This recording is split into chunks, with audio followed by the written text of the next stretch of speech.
One of the most polarizing prospects of the entire 2025 NFL draft, of course, was Shedeur Sanders.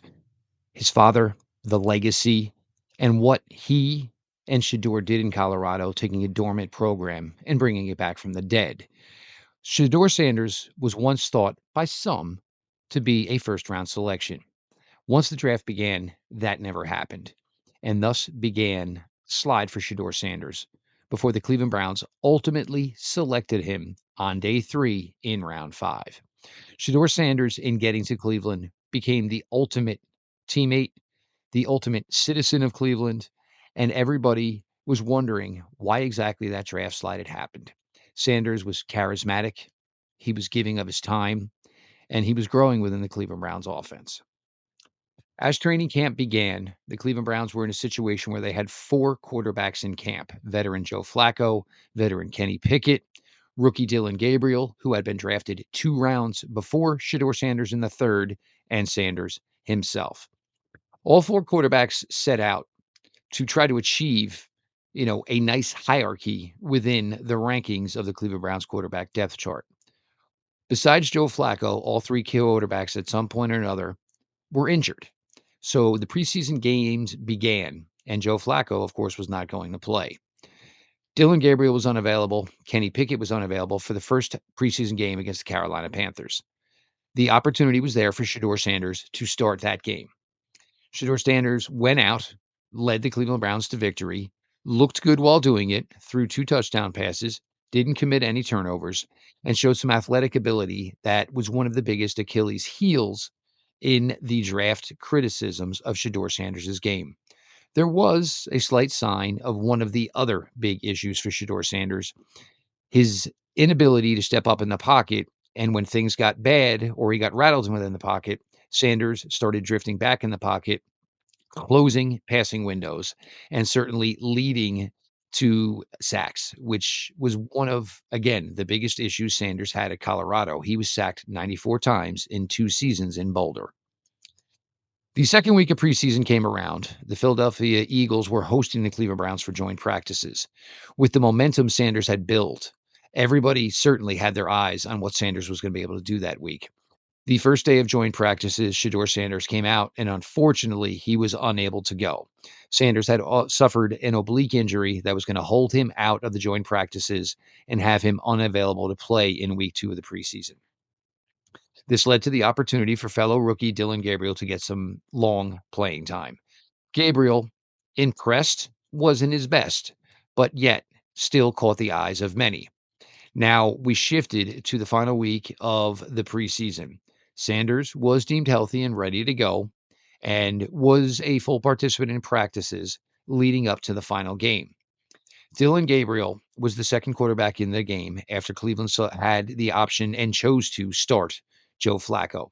Flacco played well, and then Dylan Gabriel got the opportunity to go into the game. Gabriel showed improvement from one week to the next. He was even smart enough not to throw the ball in coverage, used the wise decision to throw a couple of balls away. Then came the opportunity as the first half was closing down for Dylan Gabriel to get an opportunity in a 2-minute offense. Gabriel stepped up and looked like a guy who should be competing for the number 2 job as opposed to a guy who was competing for the number 3 job or the number 4 job with fellow rookie Shedeur Sanders. Gabriel lit it up, got the Browns into the end zone, and from there on out, the pressure was going to be on Shedeur Sanders when he entered the game. Sanders got into the game, and unfortunately, I think he tried to make up for the missed time all in a few drives. And while Sanders and Gabriel were both playing with, some of the lesser parts of the Browns roster, Sanders much more so than Dylan Gabriel, Sanders got a little rattled. And the first thing you saw, of course, was the biggest weakness that was on the Shedeur Sanders scouting report. Sanders has the issue of sometimes believing he is more athletic than he actually is within the pocket. He's not a great mover. He is a pocket passer who actually throws with great precision and accuracy. He does not throw well on the run, nor does he run around in the pocket and usually have that lead to anything positive. Sanders got into a bad spot where he was basically trying to hit a grand slam with nobody on base. This is Jeff Lloyd. This is the BetCanada channel, and we appreciate everybody for listening along. make sure you like the video and subscribe to the channel. With each series Sanders got, and there were 5 in total, Sanders just could not get anything going, and he could easily see signs that he was pressing, and the pressure was probably getting to him. The pressure was not as great as one would believe. Sanders is a lock to make the Cleveland Browns roster. He was never really in contention to be a starter for this team. So why he let the situation get the best of him, that's probably a question he is equipped best to answer. But in those 5 drives, Shedeur Sanders went 3 of 6 and was sacked 5 times. Shedeur Sanders has a lot of the makings to be a starting quarterback in the NFL, but the inability to step up into the pocket and the terrible ability to continue to drift in the pocket is one thing that had people concerned and certainly is going to keep people concerned with his ability. It would take an elite offensive line as far as pass blocking is concerned to get the best out of Shedeur Sanders. This is a case where Sanders has to change, not necessarily the team or a system changing around Sanders' abilities. He's got to understand that you have to live to fight another play. It is okay to throw an incompletion. It is okay to run away and get out of bounds. It is certainly not okay to take a 23 or a 24-yard sack. It's understandable with a player who was once thought to go so high in the draft by some that Sanders is now in a difficult situation where he feels like maybe his opportunity within this league is slipping away. It's happened to many a quarterback before, and it'll certainly happen to another quarterback or two as time goes on. Sanders has all the abilities you look for in a quarterback. Again, the arm strength is there, the ability is there, the precision is there, all things you are looking for, ball location, all these things that you look as superlatives for quarterbacks. Shedeur Sanders checks a lot of those boxes.